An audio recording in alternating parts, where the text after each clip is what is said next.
அஸ்ஸலாமு அலைக்கும் and hi everyone. இந்த முந்திரி இடியாப்பம் செய்கிறதுக்கு ஒரு 2 பீஸ் அளவுக்கு, பெரிய பீஸ் அளவுக்கு தேங்காவை சின்னதாக நறுக்கி ஒரு ஜாரில் சேர்த்துக்கலாம். ஒரு குட்டி பீஸ் அளவுக்கு ஏலக்காவும் இது கூட சேர்த்துக்கலாம். ஒரு 2 ஸ்பூன் அளவுக்கு பொட்டுக்கடலை அதுவும் சேர்த்துக்கலாம். இப்போ இதை நம்ம ஒரு ஃபைன் பேஸ்ட்டாக அரைச்சி எடுத்துக்கலாம். இது கூட பால் சேர்த்து அரைச்சாலும் சரி, இல்லை ஒரு 1/4 கிளாஸில் எல்லாத்துக்கும் கம்மியாக தண்ணி சேர்த்து இந்த மாதிரி அரைச்சி எடுத்துக்கலாம். அடுத்ததாக ஸ்டவ்வில் பேன் வச்சுக்கலாம். இது சிம்மரில் வச்சுட்டு மில்க் ஒரு கிளாஸ் அளவுக்கு சேர்த்துக்கலாம். இது ஆல்ரெடி காய்ச்சி ஆற வச்ச பால் தான். ஸோ லேசாக சூடேறினா மட்டும் போதும், கொதிக்கலாம் தேவை கிடையாது.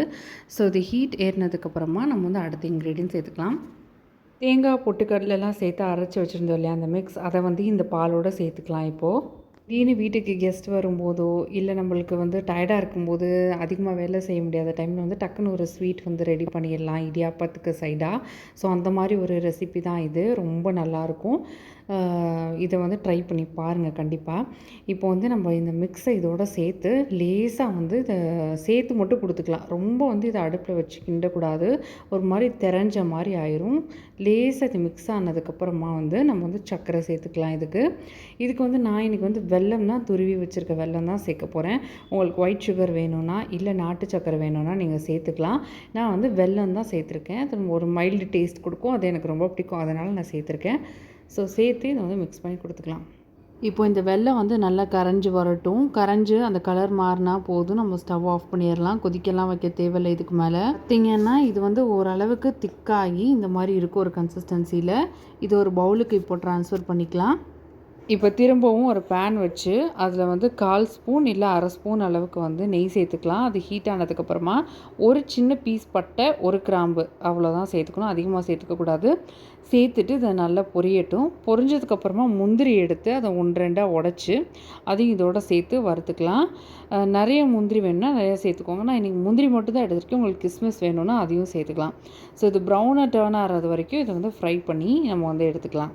இப்போ இந்த முந்திரி வறுபட்டதுக்கப்புறமா நம்ம ஆஃப் பண்ணிடலாம் ஸ்டவ்வை. இதுக்கு மேலே ஆன் பண்ண வேண்டாம். இப்போ நம்ம ரெடி பண்ணி வச்சுருக்க இந்த ஸ்வீட் மிக்சரை இதில் நான் போர் பண்ணிக்கிறேன். ஒரு 2 to 3 ஸ்பூன்ஸ் வரைக்கும் நம்ம போர் பண்ணிக்கலாம். நீங்கள் இது கூட கிஸ்மிஸ் வேணும்னாலும் சேர்த்துக்கலாம். நான் இன்றைக்கி முந்திரி மட்டும்தான் சேர்த்துருக்கேன்.